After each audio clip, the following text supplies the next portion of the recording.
Supreme court of Pakistan का फैसला आ गया। इस फैसले पे अमल दरामद होगा या नहीं होगा, ये हम आज के वीलॉग में आपको बताएंगे। दूसरा, अतर मिनल्ला साहब का अभी नोट आना है, आज शायद उनका नोट आ जाए और ये नोट जो है ये मजीद कंट्रोवर्सी क्रिएट कर देगा। सुप्रीम कोर्ट ऑफ पाकिस्तान के अंदर जो डिवाइड है उस डिवाइड को बढ़ा देगा। अतर मिनल्ला साहब का नोट क्या हो सकता है, हम आज के वीलॉग में आपको ये भी बताएंगे। और पाकिस्तान मुस्लिम लीग नून ने दो बड़े फैसले किए हैं, अब इनकी सियासत इन दो फैसलों के इर्द गिर्द घूमेगी। अब वो फैसले क्या हैं, ये भी हम आज के व्लॉग में आपको बताएंगे।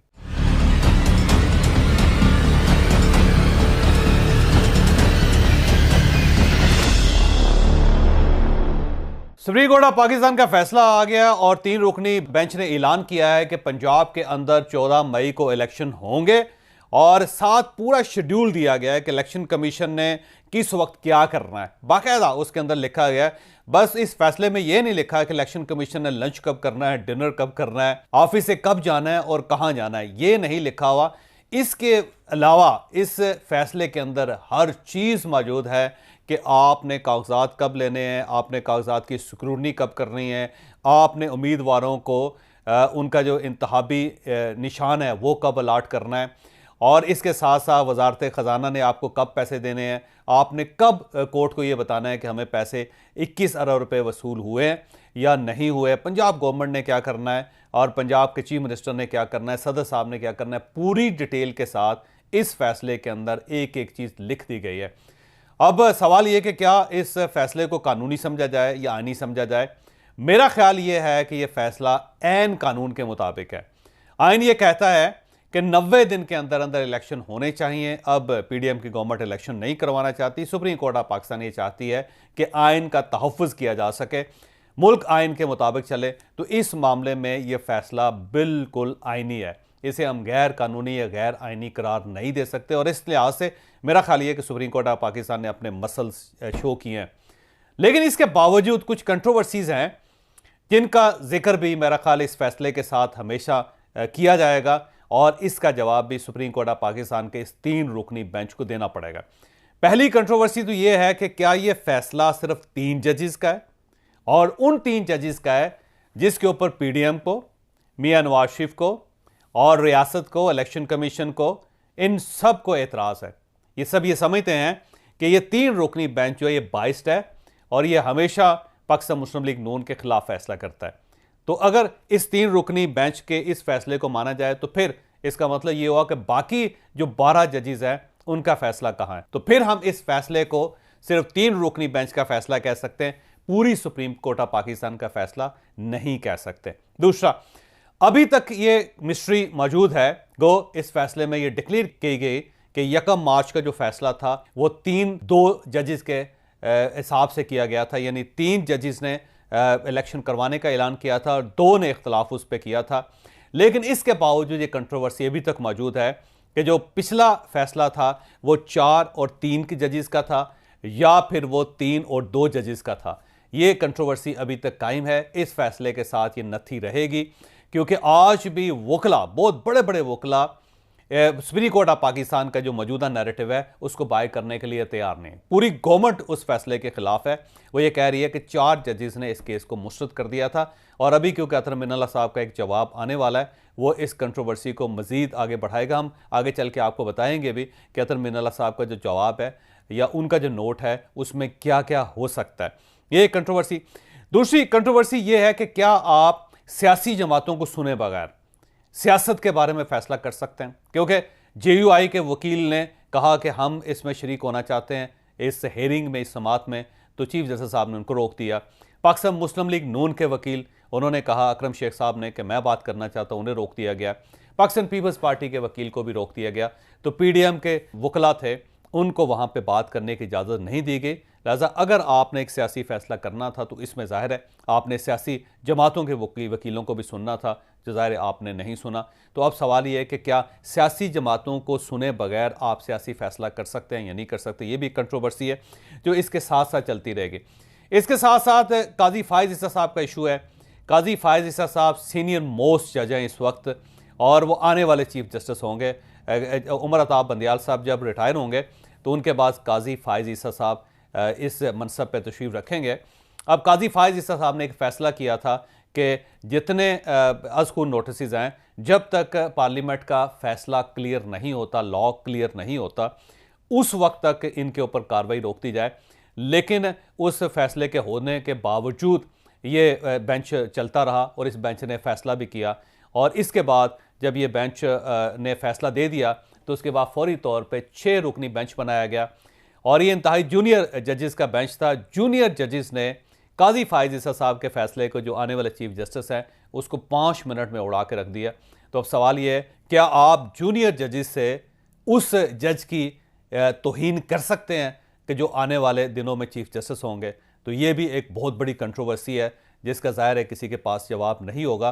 क्योंकि याद रखिएगा कि जब काजी फायज ईसा साहब ने अपने, उनका 3 रुकनी बेंच था, उसमें बैठ के जब ये फैसला दिया था तो उसके बाद अगले दिन चीफ जस्टिस ऑफ पाकिस्तान ने रजिस्ट्रार सुप्रीम कोर्ट के ज़रिए एक सर्कुलर के ज़रिए उस फैसले को ख़त्म करने की कोशिश की थी, कॉलअदम करार देने की कोशिश की थी, जिस पे काजी फायज ईसा साहब ने दोबारा एक नोट लिख के रजिस्ट्रार साहब से कहा था कि आप ये दफ्तर छोड़ दें, क्योंकि एक जुडिशल आर्डर को एक इंतज़ामी आर्डर के ज़रिए ख़त्म नहीं किया जा सकता।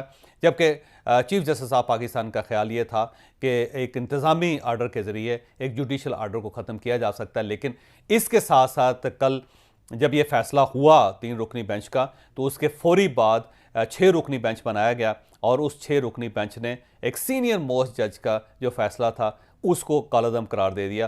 तो ये एक नई कंट्रोवर्सी है कि क्या ऐसा मुमकिन है या नहीं है। और फिर आपको इमरजेंसी क्या थी कि जो ही आपने एक फ़ैसला दे दिया तो उसके फौरी बाद आध घंटे बाद आपने एक नया बेंच बना के 5 मिनट के अंदर अंदर आपने पुराने फैसला जो था उसको कालादम करार दिया। तो ये कंट्रोवर्सी भी मेरा ख्याल है इस सारे मामले में के साथ चलती रहेगी। अब ये रोज़ाना की बेस पे हो ये रहा है कि एक साइड से एक ग्रुप की तरफ से एक ऑर्डर आता है और अगले दिन दूसरे ग्रुप की तरफ से ऑर्डर आ जाता है। तो मेरा ख्याल ये है कि कल जिस तरह चीफ जस्टिस ऑफ पाकिस्तान का दिन था, उन्होंने फैसला कर दिया, तो आज काजी फायज ईसा साहब का दिन होगा और काजी फायज ईसा साहब का फैसला भी आज आएगा।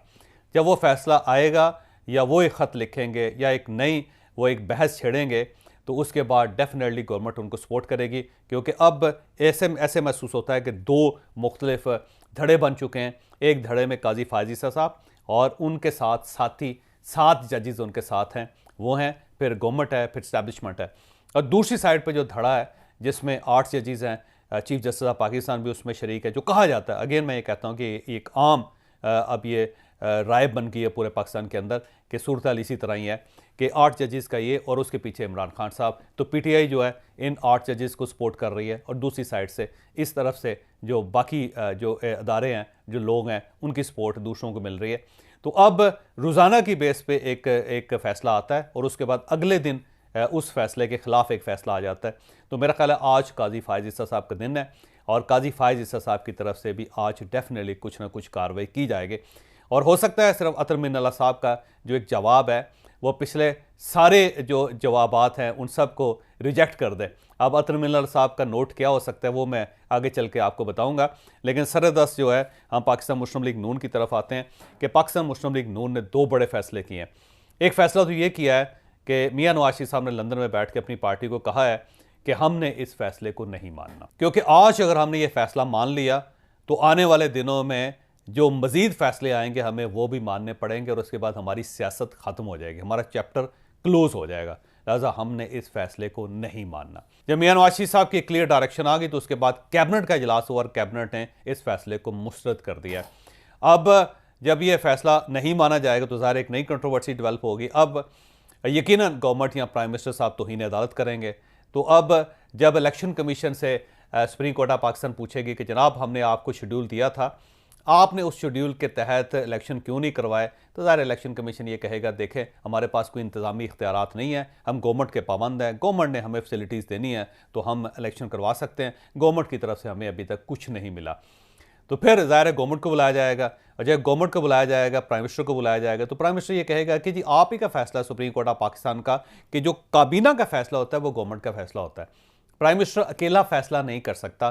तो ये जो इलेक्शंस या आपका फैसले को मुस्तरद करने का जो फैसला है काबीना का फैसला है, ये मेरा फैसला नहीं है, तो आपको पूरी काबीना को बुलाना पड़ेगा। अब 84 रुकनी काबीना को क्या सुप्रीम कोर्ट ऑफ पाकिस्तान बुला सकती है?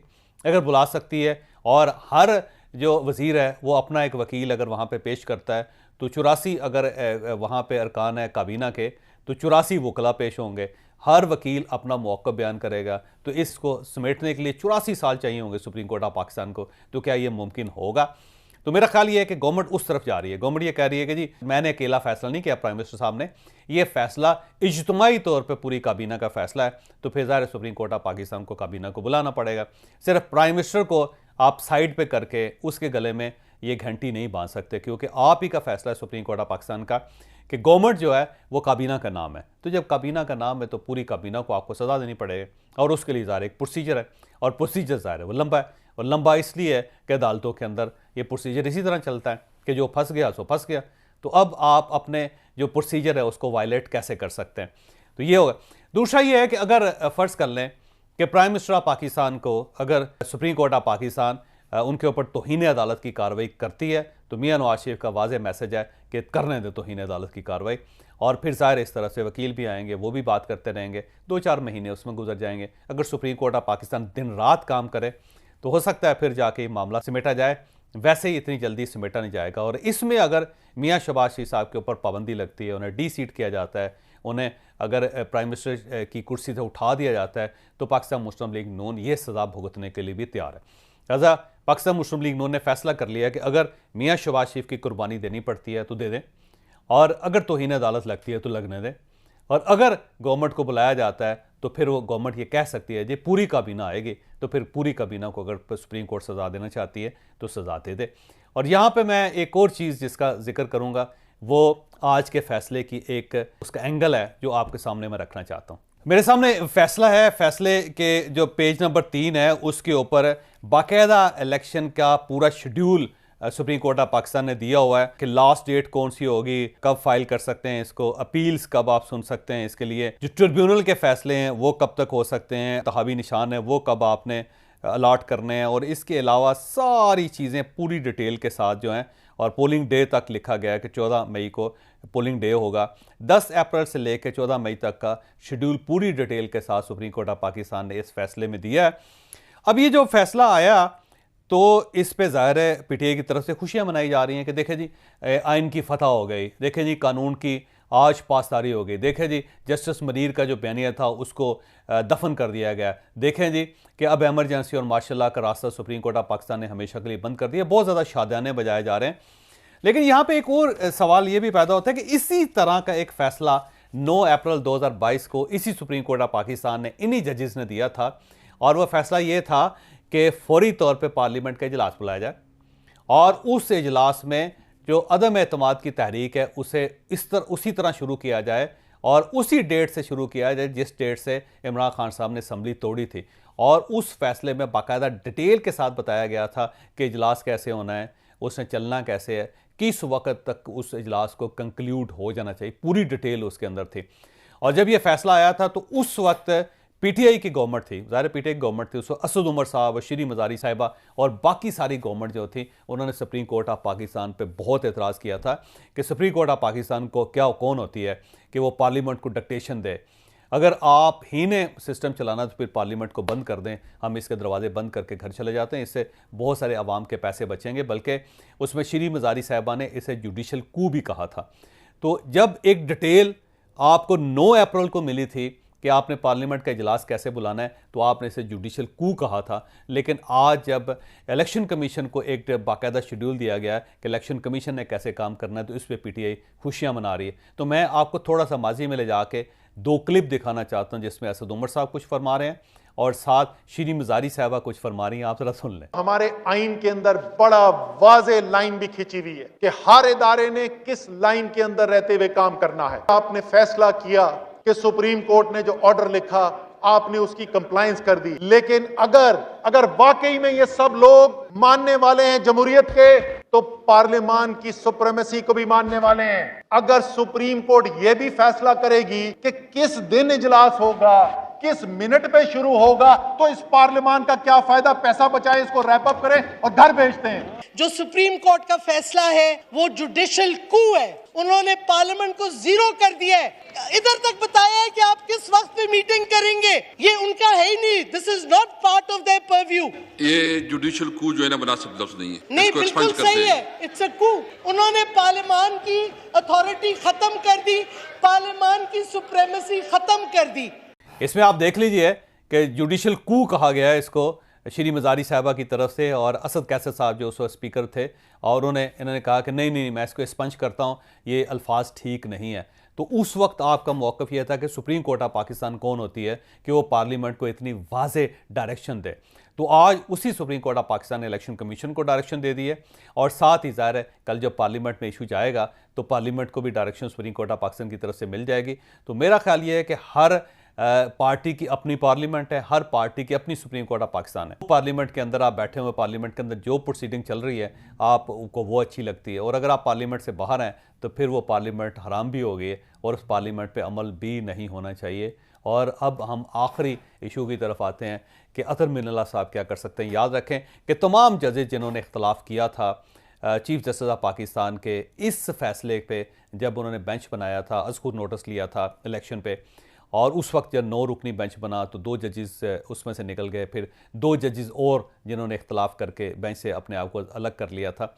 तो उसमें 3 जजेस के फैसले तो अब तक आ चुके हैं, लेकिन अतर मिनल्ला साहब का नोट या इख्तलाफी नोट नहीं आया।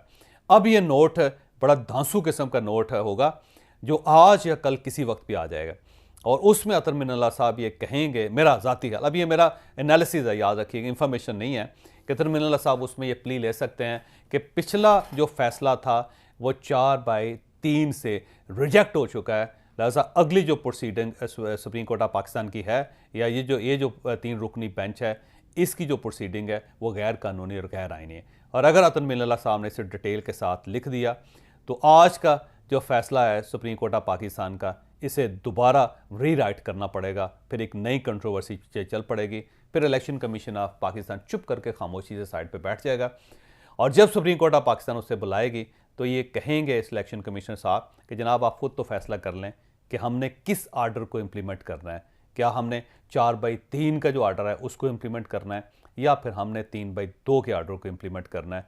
तो आप अंदाज़ा लगाइए कि आज से सुप्रीम कोर्ट ऑफ पाकिस्तान के अंदर एक नई कंट्रोवर्सी का आगाज़ होने वाला है।